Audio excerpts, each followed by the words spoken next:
Lorry வர்றது கூட தெரிய மாட்டேங்குது. இவர் சொல்றாருங்க, ஒரு இளைஞர் நடந்த சம்பவத்தை நான் சொல்றேன். பேசிட்டு இதோ வந்துட்டேன் அப்படின்றாரு. இதோ வந்துட்டேன்னு எங்கேயோ பாத்துட்டு இவர் சொன்னாரு பாருங்க, எதிரில லாரி வந்து மோதிருச்சு, அவ்வளவுதான். அப்புறம் தான் தெரியுது கால் எங்க இருந்து வந்திருக்குன்னு. யார்கிட்ட இவர் சொன்னாருங்கிறது அப்புறம் தான் தெரிஞ்சது.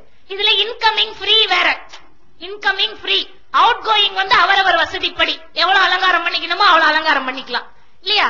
அந்த மாதிரி இருக்கு. ஆடம்பரம் வந்து அந்த அளவுக்கு போயிட்டு இருக்குங்க. பஸ்ல அன்னைக்கு கூட சொன்னோம் நாங்க மேடையில, 2 பேர் செல்லு வச்சுக்கிட்டு ஏறாங்க, முன்னாடி ஒருத்தர் பின்னாடி ஒருத்தர் ஏறாரு. அங்க இருந்து கேக்குறாரு, சீட் கிடைச்சிருச்சா உனக்குன்னு, நீ எங்க உக்காந்தன்னு. ஒரே பஸ்ல 2 பேரு இப்படி, நீ எங்க உக்காந்த, உனக்கு சீட்டு கிடைச்சிருச்சா அப்படின்ற மாதிரி கேட்டுக்கிறாங்க.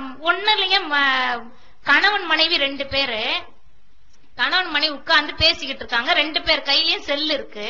விளையாட்டா இவர் என்ன பண்றாரு, அங்கேயே மனைவி கிட்டேதான், மனைவியுடைய எண்ணிக்கை இவர் போன் போடுறாரு. எல்லாம் வேலை எல்லாம் முடிஞ்சிட்டு இரவு நேரம் வந்து உட்கார்ந்து பேசிட்டு இருக்காங்க. சாப்பிட்டு நிதானமா உட்கார்ந்து பேசும் பொழுது, அந்த மாதிரி வாய்ப்பெல்லாம் நிறைய பேர் கிடைக்கிறது இல்ல. ஏதோ ஒரு நாள் ஞாயிற்றுக்கிழமையில கிடைக்குதுன்னு வச்சுக்கோங்களேன்.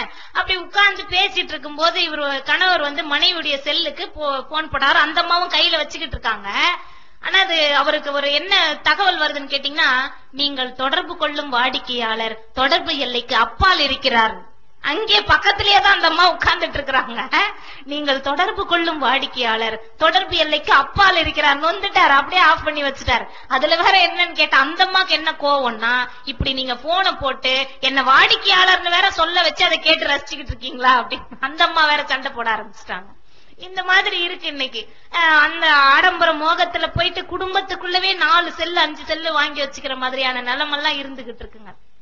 ரொம்ப அழகா ஐயா சொன்னாரு பாருங்க, அடுத்தவங்க என்ன வாங்கிக்கிறாங்கன்னு சொல்லிட்டு அதை பார்த்து அப்படியே ஒரு பாடல், ரொம்ப அழகான பழைய பாடல். அடுத்தாத்து அம்புஜத்தை பார்த்தேளா, அவ ஆத்துக்காரா கொஞ்சரத கேட்டேளா, ஏன்னா அடுத்தாத்த அம்புஜத்தை பார்த்தேளா, அவ ஆத்துக்காரா கொஞ்சரத கேட்டேளா. அவர் சொல்லுவார், அடுத்தாத்து சங்கதி எல்லாம் நமக்கேண்டி, அவன் சம்பளம் பாதி கிம்பளம் பாதி வாங்கறாண்டி. நம்ம வரிசையா லிஸ்ட் போட்டுனே வருவாங்க. 4 கிழமையும் போட்டுக்க ஒரு நகை நட்டுண்டா நேக்கு, 8 கல்லு பேசரி போட்டா எடுப்பா இருக்கும் மூக்கு. ரொம்ப அழகா சொன்னோடனே அவர் சொல்லுவார், சட்டியில் இருந்தால் அவப்பையிலே வரும் தெரியாதோடி நோக்குன்னு. அதுக்கு அந்த அம்மா ஒரு இந்த பெண்களுக்கே உரிய ஒரு இது பண்ணுவாங்க, எப்போ இருந்தது இப்போ வரத்துக்கு எதுக்கு எடுத்தாலும் சாக்கு. அடுத்தாத்து அம்புஜத்தை பார்த்தேளா, அவ ஆத்துக்காரா கொஞ்சரத கேட்டேளான். இல்ல அந்த மாதிரி அந்த காலத்திலேயே பாடிட்டாங்க. பாலச்சந்திர படத்துல அருமையான பாட்டு. இன்னொரு பாட்டு கூட வருங்க, பாலச்சந்திர படமே இன்னொரு பாட்டு ஒண்ணு வரும், வரவு 8 செலவு 10 ஒரு அருமையான பாட்டுங்க இல்லையா? அதுல வாடகை சோபா 20 ரூபாய், விலைக்கு வாங்கினா 30 ரூபான்னு ஒரு பொருள், ஒரு வரி வரும், ரொம்ப அருமையா. அந்த மாதிரி இன்னைக்கு வந்து லோன் போட்டாவது எப்படியாவது வாடகைக்காவது வாங்கிக்கணும், வாங்கி நிரப்பிக்கணும், கௌரவத்துக்காக வாழணும்னு நினைக்கிறாங்களே தவிர, நம்முடைய வாழ்க்கை என்ன, நமக்கு வருமானம் என்ன, அதுக்குள்ள நம்ம குடும்பத்தை எப்படி நடத்திட்டு போறது அப்படிங்கிற மாதிரியான சிந்தனைகள் இல்லாம இருக்கு. அதனாலதான் இன்னைக்கு இந்த தலைப்பேங்க. ஏன்னா பெண்கள் எப்படி இருக்காங்க நாகரிக மோகத்துல, பெண்களும் அதே போலதான் இருக்காங்க, ஆண்களும் அதே போலதான் இருக்காங்க. ஒருத்தருக்கு ஒருத்தர் குறைஞ்சவங்களா இல்ல. இன்னைக்கு பெண்களுக்கு ஒரு விதமான பொருள்னா ஆண்களுக்கு ஒரு விதமான பொருள் புதுசு புதுசா வந்துகிட்டே தான் இருக்கு இல்லைங்களா? அதை பேசுறதுக்கு தான் இன்னைக்கு 4 பேர் நம்மகிட்ட வந்திருக்காங்க. இவ செல்வி அமுதா வந்து ஆண்களே அப்படிங்கிற தலைப்புல பேச வந்திருக்காங்க. இவங்க வந்து வேலூர்ல முத்துரங்கம் கலை கல்லூரியில பேராசிரியரா வேலை செய்யறாங்க. ஆங்கிலம் படிச்சுட்டு ஆங்கிலத்துறை பேராசிரியருங்க. மிகச்சிறந்த பெண் கவிஞர், விரல்கள் என்கின்ற ஒரு அருமையான கவிதை தொகுதியை வெளியிட்டிருக்காங்க. அந்த கவிதை தொகுதியில இருக்கிற அந்த கவிதைகள் வந்து சென்னை பல்கலைக்கழகத்துல இருக்கிற ஒரு ஆய்வு நூல்ல அந்த கவிதைகளை மேற்கோள் காட்டி எழுதியிருக்காங்க. அது மட்டும் இல்லைங்க, இப்ப சமீபத்துல வேலூர்ல மிகப்பெரிய விழா ஒண்ணு நடத்தினாங்க. மார்ச் 8 பெண்கள் தினம், உலக பெண்கள் தினம் இல்லைங்களா? அந்த உலக பெண்கள் தினத்தை மிக சிறப்பாக கொண்டாடினார்கள். நாங்க அந்த நிகழ்ச்சியில பேசணும். பெரியார் தாஸ் தலைமையில ஒரு வழக்காடு மன்றம், அதுல ஒரு குறும்படம் ஒண்ணு வெளியிட்டாங்க. அவங்க பெண் அப்படிங்கிற தலைப்புல ஒரு CD ஒண்ணு வெளியிட்டாங்க. அதுல பெண்கள் இன்னைக்கு என்னெல்லாம் கஷ்டப்படுறாங்க அப்படிங்கிற மாதிரி அவங்க அதுல சித்தரிச்சு ரொம்ப அருமையா காமிச்சிருந்தாங்க. இன்னைக்கு கூட பாத்தீங்கன்னாக்கா காலையில ஒரு பெரிய போராட்டம் நடத்திட்டு தான் வந்திருக்காங்க. அவங்க வேலூர்ல ஒரு குக்கர் விளம்பரம், அந்த குக்கர் விளம்பரத்தை எவ்வளவு மோசமா விளம்பரம் பண்றாங்க அது அவங்க பேசும்போது சொல்லுவாங்க. அந்த எவ்வளவு மோசமா விளம்பரம் பண்ணி இன்னைக்கு இருக்கிற கலாச்சாரத்தையும் பண்பாட்டையும் சீரழிச்சுக்கிட்டு இருக்காங்களே அப்படின்னு சொல்லி மாவட்ட ஆட்சித்தலைவர் அலுவலகம் முன்னாடி ஒரு 50 பெண்களை கூட்டிட்டு போய் நிறுத்தி அந்த விளம்பரத்தையே எடுத்துடணும், தமிழ்நாடு முழுக்க எங்கேயுமே அந்த விளம்பரம் இருக்கக்கூடாது, அந்த வாசகத்தை எடுத்துட்டு தான் அந்த விளம்பரத்தையே போடணும் அப்படிங்கிற மாதிரி அவங்க ரொம்ப சிறப்பா இன்னைக்கு போராடிட்டு ஒரு புதுமை பெண்ணாக வந்திருக்கின்றார்கள். மிகச் சிறந்த கவிஞர், பேச்சாளர். அவர்களை உங்களிடத்திலே அறிமுகப்படுத்துவதில் நான் பெரும் மகிழ்ச்சி அடைகின்றேன். நல்லா இது ஒண்ணும் குளிர்காலம் கிடையாது, வெயில் காலம் தான். எப்படி வேர்த்து கொட்டுது பாருங்க. குளிர்காலத்துல தான் நம்ம இப்படி உட்கார்ந்துட்டு இருப்போம் இல்லையா, கையெல்லாம். நீங்க இந்த கை தட்டல் இருக்கு பாருங்க, நம்ம மகிழ்ச்சி பாராட்டு என்பது பன்னீர் தெளிப்பது போல். நீங்க அந்த பன்னீர் சொம்ப வச்சு தெளிச்சீங்கன்னா 2 துளி நம்ம மேலேயே விழும் பாருங்க. இந்த பாராட்டுகின்ற பொழுது நம்ம மனசும் மகிழ்ச்சி அடையும், கேட்டுக்கிட்டு இருக்கிறவங்க மனசும் மகிழ்ச்சி அடையும். அது மட்டும் இல்லாம அவங்க நம்ம பார்க்கின்ற பொழுது ஒரு சந்தோஷமா இவங்க நம்மள எப்படி எந்த அளவுக்கு பாராட்டினாங்க, எவ்வளவு அழகா நம்மள நினைவுல வச்சிட்டு இருக்காங்கன்னு நம்ம பார்க்கும் போதெல்லாம் நினைப்பாங்க இல்லையா. அந்த மாதிரி உங்கள் ஊருக்கு நாங்கள் மிக தொலைவில் இருந்து வந்திருக்கின்றோம். ரொம்ப தொலைவுங்க. 6 மணி நேரம் 7 மணி நேரம் பயணம் பண்ணி வந்திருக்கோம். சென்னையில இருந்து 8 மணி நேரம் பயணம் பண்ணி வந்திருக்காங்க. அதனால அவங்களுக்கு நாங்க உங்ககிட்ட வெள்ளி தட்டு தங்கத்தட்டு எல்லாம் கேட்க போறதில்ல, கேட்கறதெல்லாம் உங்களுடைய கைத்தட்டு மட்டும்தான் இல்லையா. அதனால பேச வருபவர்களை இதுதான் குறிஞ்சி பாடினா இன்னும் சத்தம் வர வேண்டாமா இல்லையா. அது சரிங்க. அப்படி ஒரு நல்ல பேச்சாளரை அறிமுகப்படுத்திருங்க. அடுத்ததாக அவரை தொடர்ந்து பேச வருபவர் செல்வி கனிமொழி. மிக சிறந்த புலவர் மோகன்குமார் என்கின்ற அவருடைய தந்தையார் பாத்தீங்கன்னா மிக சிறந்த கவிஞருங்க. அவரும் காகித கப்பல் என்கின்ற ஒரு அருமையான நூலை, கவிதை நூலை வெளியிட்டு இருக்கின்றார். எங்க பக்கத்துல எல்லாம் ரொம்ப புகழ் வாய்ந்தவர் அவரு. அது மட்டும் இல்லாம ராஜ் டிவில வர அகட விகடத்துல பேசுகின்றவர்களை தேர்வு செய்வர் கனிமொழியுடைய தகப்பனார் தான். அவர் தான் தேர்வு செஞ்சுக்கிட்டு இருக்காரு. நல்ல வளர்ந்து வருகின்ற ஒரு இளம் பேச்சாளர், நல்ல அருமையா பேசக்கூடியவங்க, பகுத்தறிவு கருத்துக்களை, நல்ல சிந்தனைகளை எல்லாம் பேசக்கூடியவர்கள். எங்க பக்கத்துல வளர்ந்து வருகின்ற இந்த இளம் பேச்சாளரை உங்களிடத்திலே அறிமுகப்படுத்துவதில் நான் மகிழ்ச்சி அடைகின்றேன். செல்வி கனிமொழி. அடுத்ததா இவங்க பாத்தீங்கன்னா ஆண்களே அப்படின்னு சொல்லிட்டு பேசுறதுக்கு வந்திருக்காங்க. ஆண்களேன்னு பேசுறதுக்கு நாங்க ஆண்களை கூப்பிடல, பெண்களை தான் கூப்பிட்டுருக்கோம். அதே போல இந்த பக்கம் பாத்தீங்கன்னா பெண்களே என்கின்ற அணிக்கு தலைமை தாங்கி நம்முடைய பேராசிரியர் வேதநாயகி சென்னையிலே திருமுருகன் கலைக்கல்லூரியில பேராசிரியராக அவர்கள் பணி செய்கின்றார்கள். அவர்களும் வளர்ந்து வருகின்ற ஒரு இளம் பேச்சாளர். பெரிய பெரிய சென்னையில இருக்கின்ற பெரிய ஆட்களோடெல்லாம் பேசிக்கிட்டு இருக்கிறவங்க, நல்லா பேசக்கூடியவங்க, நல்ல கவிதை எழுதுகின்ற ஆற்றல் படைத்தவர்கள். அடுத்ததாக அவரை தொடர்ந்து அந்த அணியிலே நாகரிக மோகத்தில் பெரிதும் திளைப்பவர்கள் பெண்களே என்று பேச வந்திருப்பவர் பேராசிரியர் வனிதா குமரேசன். அவங்களும் ஒரு வளர்ந்து வருகின்ற பேச்சாளர் தான். நல்ல பேசக்கூடியவங்க, எல்லாருமே அருமையா பேசக்கூடியவர்கள்.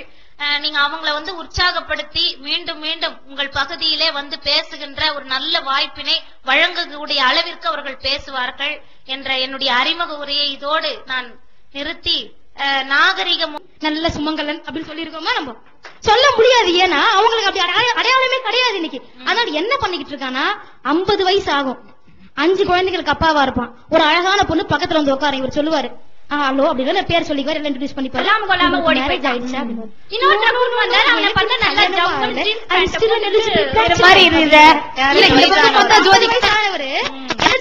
எலிஜிபிள் பேச்சுலர், கல்யாணம் ஆகல வச்சுட்டு பதிவு பண்ணிக்கிட்டு இருக்காரு. எலிஜிபிள் பேச்சுலர் வேற, 5 குழந்தைகளுக்கு அப்பா. ஆக இந்த நாகரிகம் எங்க போய் கொண்டிருக்கிறதுன்னு பாருங்க நடுவர் அவர்களே. அதுக்கப்புறம் நகத்தை பத்தி நிறைய சொன்னாங்க. நாங்க நகம் எதுக்கு வளர்க்குறோம், காந்திஜி சொல்லிருக்காருமா நகம் வளங்க பெண்களே. ஏன்னு கேட்டா யாராவது உங்களை பொறாண்டும் போது நீங்க திருப்பி பொறாண்டுங்கன்னு சொல்றதுக்காக, அதுதான் நாங்க நகம் வளர்க்கிறோமே தவிர அழகுக்காக வளர்க்கல. அது எங்கள் பாதுகாப்பு கவசம் என்பதை இங்க பதிவு செஞ்சுக்கிறேன். ஆயுதம் அது ட்ரெஸ் எல்லாம் தெரியுமா, அதை வச்சு வீட்டுல புருஷங்கிட்ட சண்டை போடுறீங்களேன்னு தான் அவங்க ரொம்ப வேதனைப்பட்டாங்க.